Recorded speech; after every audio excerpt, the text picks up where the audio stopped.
Alo bite none kutanyishura nakubajije numva menetse umutwe numva ndiko ndatonekana ahantu hose kandi numva umengo nakagripe vraiment gatanguye none nofatiki hariho ikinini ngaha nari mfise nambere ngo docteur maison mve ko kinwa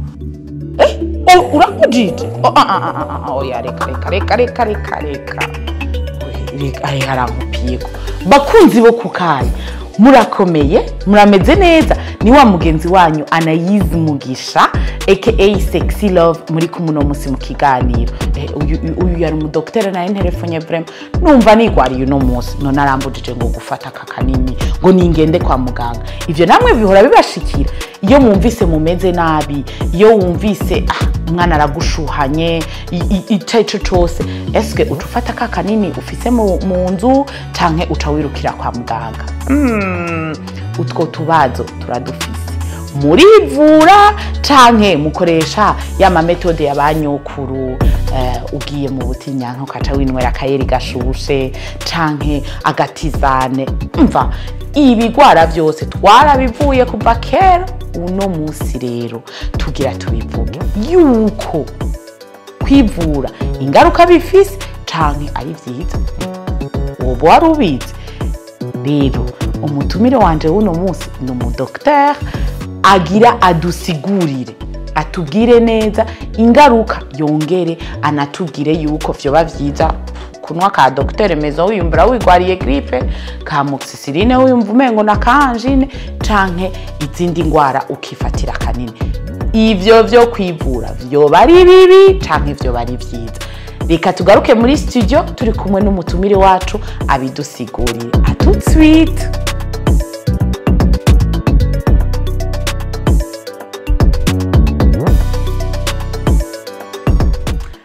Bakunzi bo kukayi twagarutse muri studio za Pam Channel TV nkuko nabibabwiye sindi jenyene wa mudama turi kumwe agira dusigurire ingene iyo muriko murivura bijya paracetamol mu miragura asha bishaka kuba bifise izindi ngaruka canke ugasanga biradukijije who knows. Rero mumfashe tumwakire yidondore hanyuma tubandanye n'ikiganiro cacu. Bonjour madame. Bonjour. Murameze neza? Turashima Imana. Yego. Kuba ariko baradukurikirana muri madame nde? Jessica Belix Giriteka niko bavyeyi bahanyise. Fonction akazi nkora kamisi yose ndi umuganga. Okay, hama mukaba mukorera ubuganga hehe? Ndi umuganga muri Fondation Stam ahantu bita mu Kajaga. Okay. Ego. Karibu cyane muri émission kukayi. Murakoze. Ego. Nkuko nabibwiye abakunzi bacu turi hano ngo tuvugane kukungene kera abavyeyi bacu banyokuru bacu baratuvura donc bakoresheje twatsi baba bateye quelque part ugasanga wavunitse baragutoreye uri umwigeme ugiye mu butinyanka baraguhaye ati ni winweresha ariko ubu turabona yuko uko iterambere rigenda riraza haraza bien sûr imiti médicale imiti chimique ngira niko novyita mais urumva tuvuga tuti ubu unye usanga abavyeyi bacu bari ni wimirire ni wumva kakadurere ni wimirire ariko uzi neza yuko mu butinyanka urumva twaranwa n'akayeri gashushe sinzi ko wowe barakayoboye hanyuma canke tukagira imiti ugasanga ubu unye iri plus chimique tutabanje kuja kwa muganga. Akabazo kanje kari gahagaze kuri eske ibi ni bintu mwoba mwarabonye aho muherereye canke ni bintu mwoba mwaragize namwebwe nk'umuvyeyi canke abavyeyi banyu boba baragize ego mwoshaka kutubwira gatoya. Ego ico kintu camyeho nkuko wabivuze duhereye ku banyokuru bacu n'abari imbere yabo byaramyeho ariko ikintu umuntu bagenda bari bagira nuko hariho evolution ibintu byarahindutse kera ingwara zihari sizo zihari ubu uye aka kageso ko kwivura urumva kari gahari ico gihe nta baganga bari bahari baganga bagiye baraza buke donc naho babikora ntibari kubakora neza mugamva yari amakosa hama iyo ngeso rero ukaca usanga umuvyeyi agenda yiha uwundi nk'abama bacu bose bakugira ngo ngoma bose n'abaganga kubera iki nk'uyu yashobora kugenda nko kuvuza nk'umwana wiwe ugasanga amuhaye ino miti ejo se kubona umwana we agwaye gutyo oye ibisa n'ivyo akaca amuha ya miti nyene mugabo ubu hari ingwara nyinshi kandi ingwara nyinshi zisangiye ico no kwita ibimenyetso canke ico twita symptôme canke signe clinique ugasanga birasa urashobora gusanga par exemple nk'umuntu ugwaye nka malaria na fièvre typhoïde par exemple ni ingwara zigomba gusa bisigura ko umva urashobora kugira ivyo bimenyetso par exemple ukavuga ati ngwaye malaria reka ngende nigurire ka kinini kumbe wigwariye fièvre typhoïde aho nta bisigura iki ya fièvre typhoïde irakugarika alors que urumva c'était tellement facile yego ivyo bintu birahari byaramyeho mugabo il faut gutahura ko les temps ont changé tuje muri le réel twama turiko turabona urumva urashobora kumva ati je numva mbabara mu mugongo uti ntacu nigiki genre kiremurura aka kanini ukakifatira ico hari kibazo gihari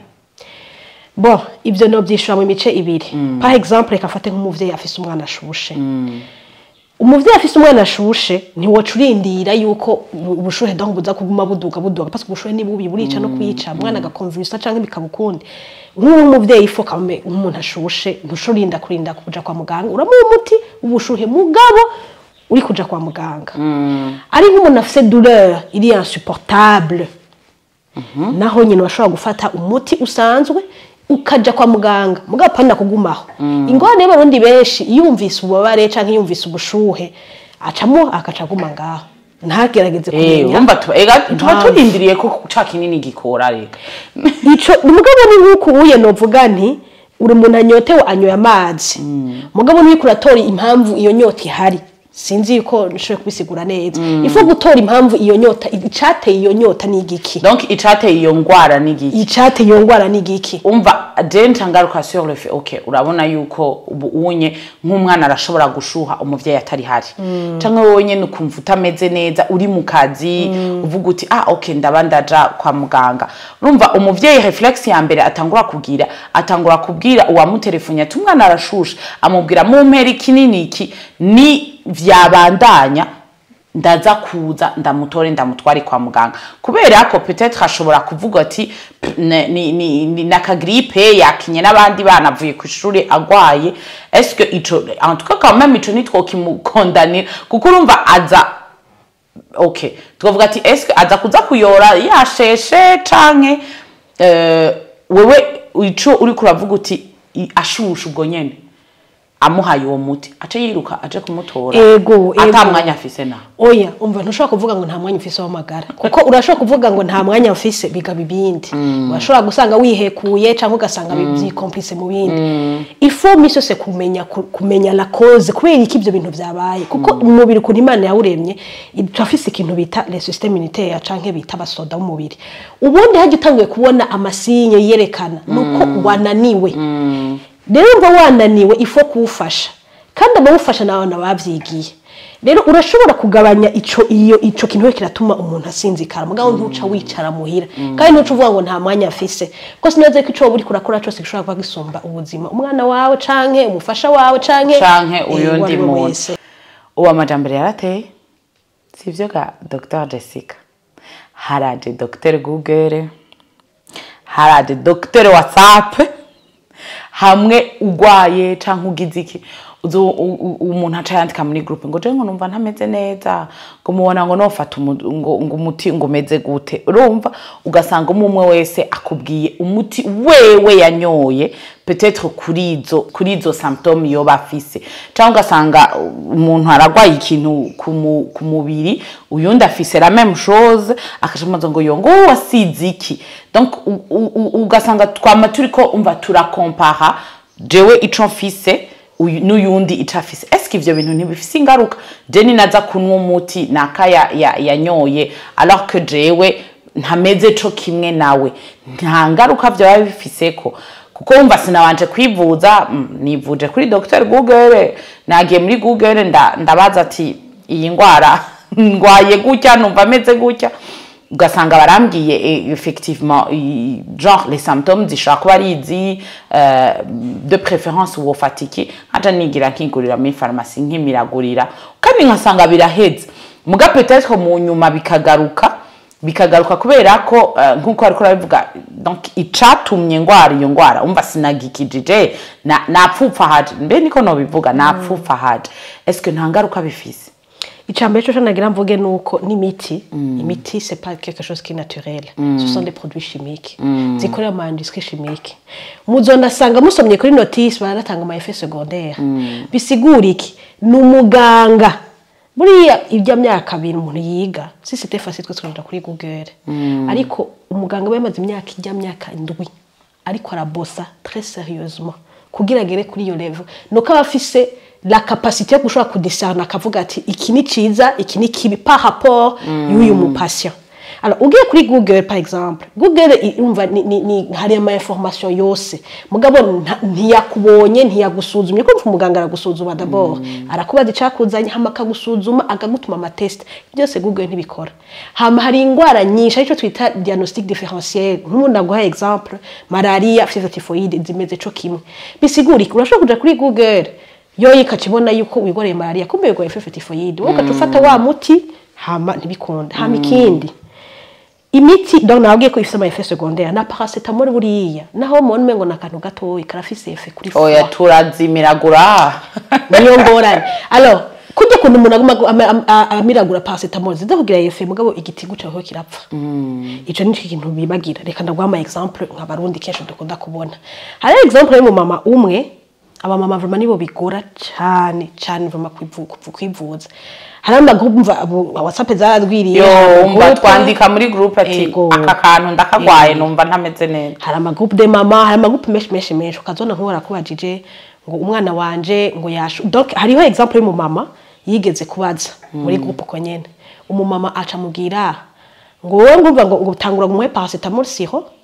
ngo hama ngo hejeje gucumuha ibuprofen siro umva bimuherera imwe wowe ngo muhe paracetamol siro donc yamujanye kuri vaccin ngo hamenyuma y'isangu ucumuha ibuprofen siro uko nyine abajije ce qui s'est passé nuko uyo mwana yaceje muri hypothermie yavuye umva muri kuri fièvre aca kubita muri hypothermie yashatse gupfa nyina we yamuteruye ari kirurume amwirukanze yashatse guhwera yindika ingorane abarundi bafise kuba baramunda no gufata sipro yo iyo rero iyo ya miragura gasipro ntaco bica bihera urumva urabaza ati none sipro ni iki daboro jewe narigeze kubaza ati uwo mbwira sipro ni iki kubera ko nama ndiko ndumva ngo nugenda na gasipro hirya ejo ho haraje akanini gashasha nabonye ka ikirunguriro kazo ngo hekenya ico ngo hekenya ngo bica bihera ngo hekenya mana ndavuga ati none sipro hari umuntu yayizanye avuga ati niyo kumiragura mu nda tubabaye mu sipro nagenda bwiye ko ari antibiotique apana imwe isanzwe zimwe zikomeye tugenda kugerageza izindi zansi umuntu wa mbere yatangwe kugira abantu ngo babaye mu nda umiragure sipro yarabikuye kuki sipro iri mu miti dukoresha mu kuvura fièvre typhoïde hari umuntu rero ngabibonye akavuga ngo fata sipro ubu rero usigaye tugira ingwane kwa muganga bisigura iki umuntu araza kwivuza yaramiraguye amasipro asha niyo akagwara byasaye tukatubura umuti tumuha kubera iki sipro ni umuti tugenda umuti wimvira ubwo nyene ugenda kuwiyumvira indi yose yanse muga yumvire umuntu yamaze kwimenyera nk'ibiharage umubiri wacu wamaze kumenyera uko ufata umuti cyane ni ku mubiri wacu umenyera ukacu usanga umva system militaire yawe rimwe canke abasoda mu bintu bakigwanira basigaye baramenyereye yuko n'ubundi uvuca ufata imiti wowe uribwe mu nda gusa kubisemo sipro uciye ugwara très sérieusement tugwa ya sipro ntikoze none umuti ukomeye wanse muca tukuvuza iki niho uzumva bavuga ngo baganga ntibazi kuvura ngo bampaye umuti udakora wewe muri wowe deja wewe usigaye muri laboratoire imiti y'ubwoko bwose kuzuyemo none umva turadukora ama miracle gute umubiri wawe amaze gukora resistance niyo rero ngorane donc ndabaha ama exemple make muri nyinshi je sinzi vraiment umuntu uri kumviza n'amayesquize yawe aratwenza nk'umama uzumva ariko aravuga kandi ngo ni mudutahura ngo baza ko umuntu yamuronka amarira kuja kwa muganga ico tukigaruke ko rero est-ce que le souci yuko abantu bativuza ngo bareke kuja kwa muganga canke ngo bavuga ati reka iyi remède facile nabonye kwa naka yarakoze canke narigeze nkuko mwamyumvuga kare umwana narigeze kumuvuza umuti urakora est-ce que ntiyo bari souci yuko batoba bari à mesure yukuja kwa muganga ngo peut-être ibintuze ya ngo baje kwa muganga nyene babura amahera yo kuja kwa muganga misi yose kuko urumva deja dufata umwana gushika kuri 5 barakubwira yuko umwana aguma gwaragurika misi yose aguma gwaragurika n'abantu hari abantu bakuze cyane gwasanga baragwaragurika ntiyo bari susi basi y'uburyo yotuma abantu bavuga ati reka nimirire ikibi jewe hariho nanje kibazo shakara kukubaza muri yugiye muri pharmacie nturiha amahera ico ni kibazo cyambere ica kabiri naco wa mutugura ugura amahera kandi kejo usanga atari na make ica kabiri naco ibitaro byose ntibari hamwe kandi no shokumbye ko umuntu yagiye muri hakaye par exemple mu bitaro bya leta aza kuriha amahera aco kimwe ntuwagiye muri kira urashobora kurondera ibijanye n'uburyo bwawe hama ikindi kintu naco amagara utamajana kwa kilonswa ntushobora kumbwira yuko ubuze hari abacavuga ngo hari mirongo kwa muganga donc amayesquize bari umwanya twavuze ikintu c'umwanya ku kazi ntibaza ko uruhusha go gutwara umwana kwa muganga canke jewe nyene ndagwaye ku kazi ntibaza kunyemera ko ngenda kwa muganga ni kimwe ni bibiri ni bitatu umva hama hariho nyene za excuses zivuga nzoba ndagenda nejo nzogenda muri weekend hajya haba hari umurongo mwinshi ikindi kintu naco bakunda donc kwibagira nivyo nuko ndavuga amagara aruta amajana bisigura iki wewe umva uri kuharura muno mwanya ibintu bikigendeka birashobora kuba nabi gusumba umwana wakaja muri animation canke umuntu wese akaja muri animation canke akanapfa est-ce que muri uyo mwanya wibaze kutazoregreta kuvuga uti wow iyo mfuma ndi haya amahera ya consultation kuko ndasubiriyemo kandi ndacibutse buriya abaganga imyaka yose bize hariho bageze ahantu ubashobora ku difference ni na decision afata bashobora kuyasuma ujye ubajije muri groupe arakubwiye gutyo niyo yaguhekura ntuza gushavura uzogenda ubwira naka ngo jewe ngo nuje mu vyengo yambeshe no canke ibintu byo kubaza ikindi rero giharawe abarundi ndacanka vraiment reka nagisubiremo bazi kuri umuganga zona gusanze inbox ngo bite ngo meze uku mbari ico fata jewe vraiment ico kintu dupfuma tubipfa mugabo na maroko kuvuga nti wowe ungiye ibyo byose sindakubona sinziye turimwe nta kintu na je n'ai rien vu ninafata decision uzovuga ngo ni muganga naka yabimbwiye jewe mva je ngenda gufungwa canke ncanza kwasuma ibintu ntazi ibyo ntabyo shobora ndumva ya docteur umva tuguma tugaruka kuri ya docteur WhatsApp nyene kuko naho abatanivyanditse muri groupe araje kugusanga ndazi docteur mugenzi wanje reka ndamwandikire ndamubaze urumva ukaca usanga mana none bigenze gute urumva wewe umwishuye spontanément comme umudocteur nyene kuko hari abatwishura vraiment baratwishura ka inbox vraiment sinobesha twese turakandika mugabo est-ce que wewe donc wo privilège yuko aje kwa muganga nico n'imishana privilège kuko urumva nka wowe par exemple wigeze kuvuga kantu nk'akantu ushaka kugwaye ku mubiri wowe kashobora kuba arako nakabonye ndaguhaye umuti muganga ingwa dermatologique déjà donc zo ku mubiri zirasa wowe urashobora kugwaye ikintu kikaba ari iki wonda akaba c'est la même apparence presque la même apparence mugabo uri kurabira uko umengo ni ikintu wowe ukubita ko wa muti wawushize ko ucitabo ntibijanye na état de santé yiwe ni compatible ugasanga peut-être agwaye nka hypertension avec diabète canke iyindi ngwara nyuma ituma uyu muti adashobora kuwufata wowe waciye ukorokerako arawufasha bice biba pire umva na ya ngwara yose yarafise umva iciba none docteur Jessica dewe kibazo mfise ni kimwe comment est-ce que nigiki twokora pour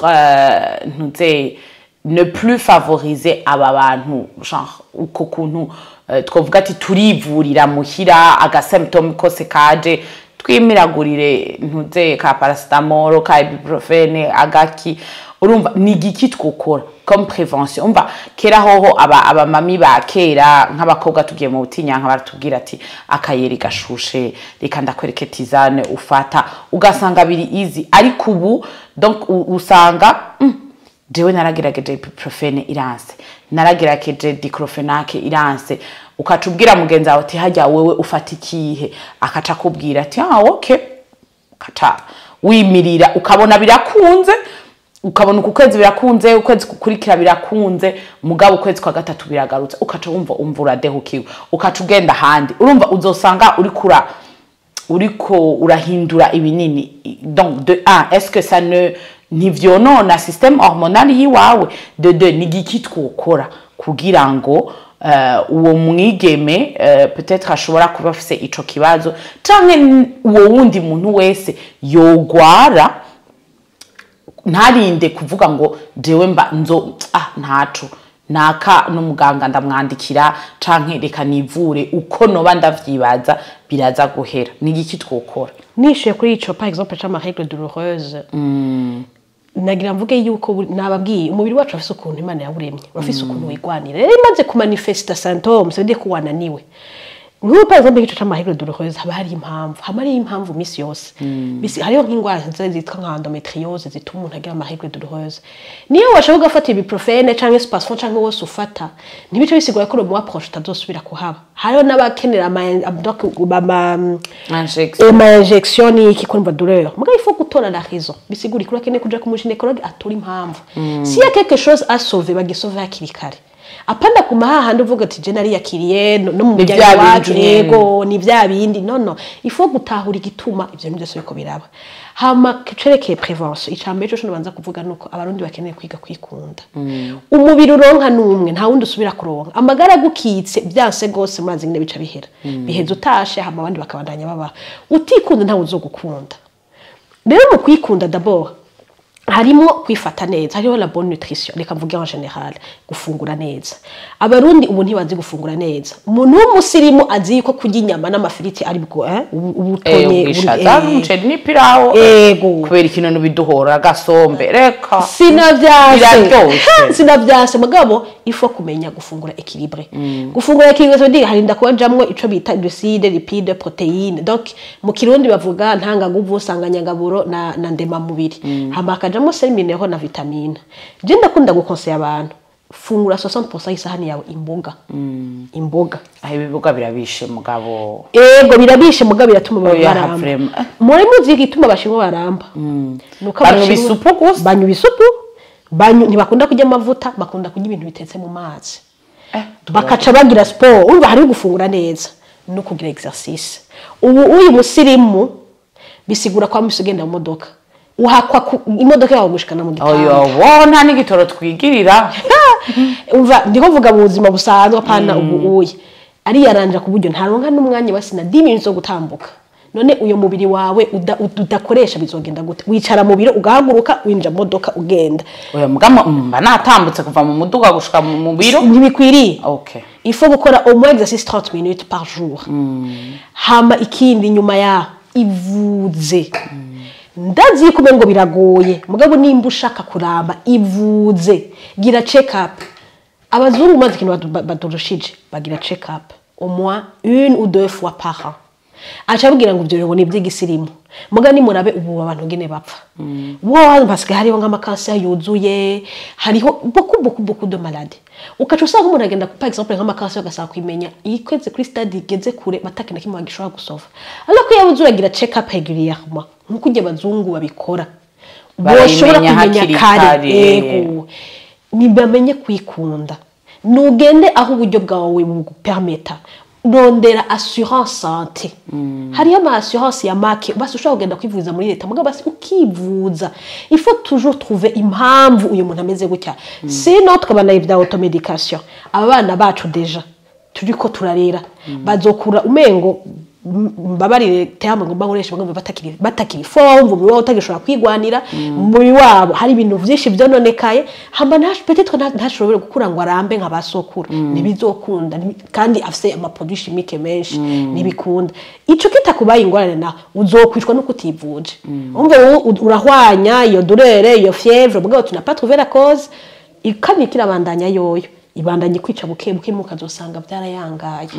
Tout simplement nico no hanura abantu. Gaje nitangiye ko example je muhiri wanje ndafise umwana muga muhiri wanje ntabwo uzosanga muti ushuhe. no kumuzibura mu mazuru gusa nta wundi muti uhari naje ubwanje ndamutwara kwa muganga kandi ndarondera umusumba yamuwaye ko nicanga muvuga nti bo nkamwirabira nkamuvura nkamwandika umuti hama nkawugura mugabo ndabizi yuko jewe nyene jewe ubwanje malgré ivyonzi iyo ari umwana wanje cyangwa sibongera araho utagenda des émotions ki hari ibintu nashobora kubona kubera iki hari ibyo ntariko ndabona ndakumwana aragwaye nanje cyangwa umumama muri mwese wa kumuganga cyangwa umumama cyangwa mugabo wanje aragwaye cyangwa umugore siswa kumuganga donc ndondera ubundi muntu nimba umuganga wonyene yisabira ubufasha wowe tavuzi gute bakunzi bo kukayi murumvise neza yuko ngo tureke kugisombe n'ifiriti ego c'est vrai turashobora kwikunda mugabo ngira bazoza baratubwira uko twoza turarya utuntu turyoshe kameme mukana none akabazo je nibaza yuko kanje kanyuma